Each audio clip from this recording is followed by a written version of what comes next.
tell you another reason why you did uncertainty. You have a natural affinity for it. I have to kind of gratifyingly chastened figure on it when I returned in 1947, crawling on my hands and knees, my nation back in ruins. Not really. You're demonstrating once more you personally come out on top.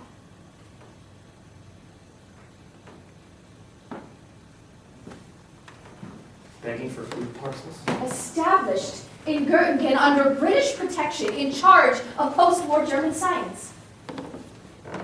That first year at Göttingen, I slept on straw. Elizabeth said you had a most charming house I thereafter. was given it by the British. Oh, your new foster parents, who'd confiscated it from someone else. Enough, my love. No! I have held my tongue for all these years, but it is maddening to have this clever son forever dancing about in front of our eyes, forever demanding our approval, forever struggling to shock us, forever demanding to be told what the limits to his freedom are, only so he can go out and transgress them. I'm sorry, but really, on your hands and knees, it's my dear, good, kind husband who's on his hands and knees, literally crawling down the beach in the darkness in 1943, fleeing like a thief in the night from his own homeland to escape being murdered. That protection of the German embassy that you boasted about didn't last for long. We were incorporated into the Reich. I did try to warn you. You wouldn't listen. At least Bohr managed to get across to Sweden. Yes, and even as that fishing boat was taking him across the Sound, 2 freighters were arriving from Germany to ship the entire Jewish population of Denmark eastward. That great darkness inside the human soul was flooding out to engulf us all. I did try to warn you. Yes, and where were you? Shut away in a cave like a savage, trying to conjure an evil spirit out of a hole in the ground. That's what it all came down to again. All that shining springtime in the 1920s. A more efficient machine for killing people. It breaks my heart every time I think about it. It broke all our hearts. And that wondrous machine may yet kill every man, woman, and child left on this earth. And if we really are at the center of the universe, if we really are all that's keeping it in being, what will be left? Total and final darkness.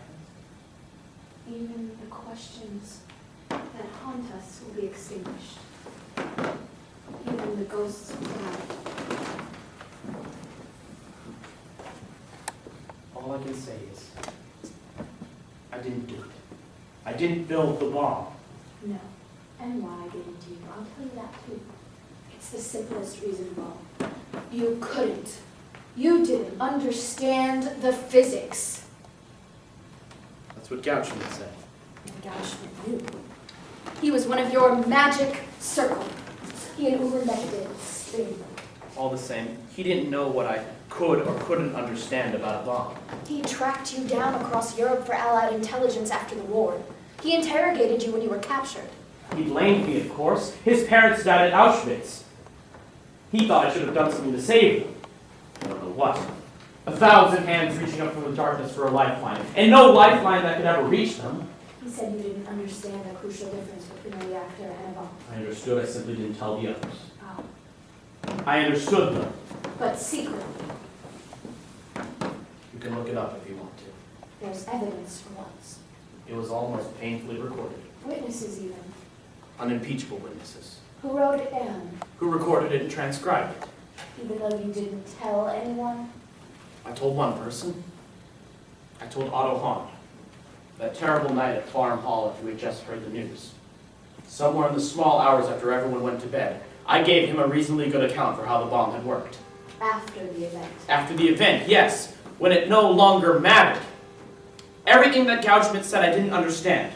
The 235 and uranium. The plutonium option, a reflective shell to reduce neutron escape. Even the methods of triggering it. But the critical mass, that was the most important thing. The amount of material it took to establish the reaction. Did you tell him the critical mass? I gave him a figure, yes. You can look it up if you want to, because that's the other secret of the house party. Diebner asked me when we first arrived if he thought they had hidden microphones. I laughed. I said the British were far too old-fashioned to know of Gestapo methods. I underestimated them. They had microphones everything, everywhere. They were listening to everything. Everything we went through. Everything I told Han in those small hours. But the critical mass. Did you tell Han the critical mass? What was the figure you gave him? I forget. Heisenberg. You can look it up if you want to. The figure for the Hiroshima bomb. Was 50 kilograms. So was that the figure you gave Han? 50 kilograms. I said about a ton. About a ton? 1,000 kilograms? Heisenberg, I believe at last I'm beginning to understand something. The one thing I was wrong. You were 20 times over. The one thing.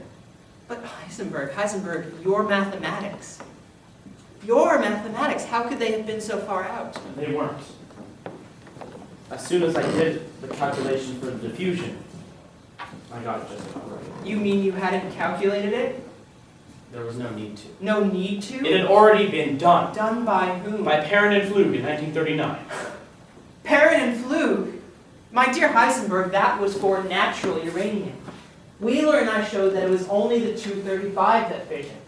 Your great paper, the basis of everything we did. So you needed to calculate a figure for pure 235. Obviously. And you didn't. I didn't. And that's why you were so confident that you couldn't do it until you had the plutonium.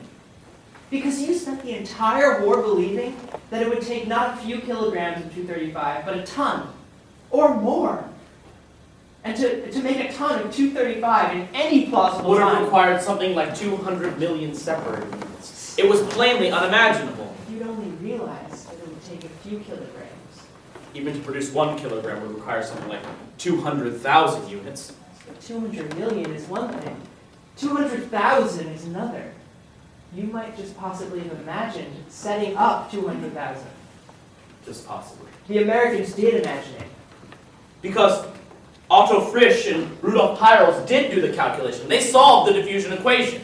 Frisch was my old assistant. Peierls was my old pupil. An Austrian and a German. They should have been doing the calculation for us at the Kaiser Wilhelm Institute. But instead they did it at the University of Birmingham in England. Because they were Jews. There's something sort of mathematically inelegant about that. They also started with Perrin and Flug. They also thought it would take tons. They also thought it was unimaginable. Until one day, They did the calculation. they discovered just how fast the reaction would go. And how little material you need. They said slightly over half a kilogram. About the size of a tennis They ball. were wrong, of course. They were 100 times under. Which made it seem 100 times more imaginable than it actually was. Whereas I left it seeming 20 times less imaginable. So all your agonizing in Copenhagen was beside the point. You could have done it without ever building a reactor. You could have done it with the 235 all the time. Almost certainly not. Just possibly, though. Just possibly. But that question you'd settled long before you came to Copenhagen, simply by failing to do the diffusion equation. Such a tiny failure. And those consequences went branching out over the years, doubling and redoubling. Until they were enough to save a city. Which city? Any of the cities we never dropped our bomb on. London, presumably, if you'd had it in time. If the Americans had entered the war and the Allies had begun liberating Europe, then... Paris as well. Amsterdam. Perhaps even So Copenhagen. Heisenberg, tell us this one simple thing. Why didn't you do the calculation? The question is, why Frisch and Peierls did do the calculation. It was a stupid waste of time. However much material it would need, it was clearly more than any of us ever imagined producing. Except that it wasn't. Except that it wasn't. So then why? You thought there was no danger for the same reason I did. Why didn't you do the calculation? Why didn't I? Yes. Tell us why you didn't do the calculation and we'll understand why I didn't. It's obvious why I didn't. Go on. Because he wasn't trying to build a bomb. Thank you. He wasn't trying to build a bomb. I imagine it was the same with me. I wasn't trying to build a bomb. Thank you. So, Heisenberg, you bluffed yourself, the same way I did with the straight I never had. But in that case, Why did I come to Copenhagen? yes, One more draft. One final draft.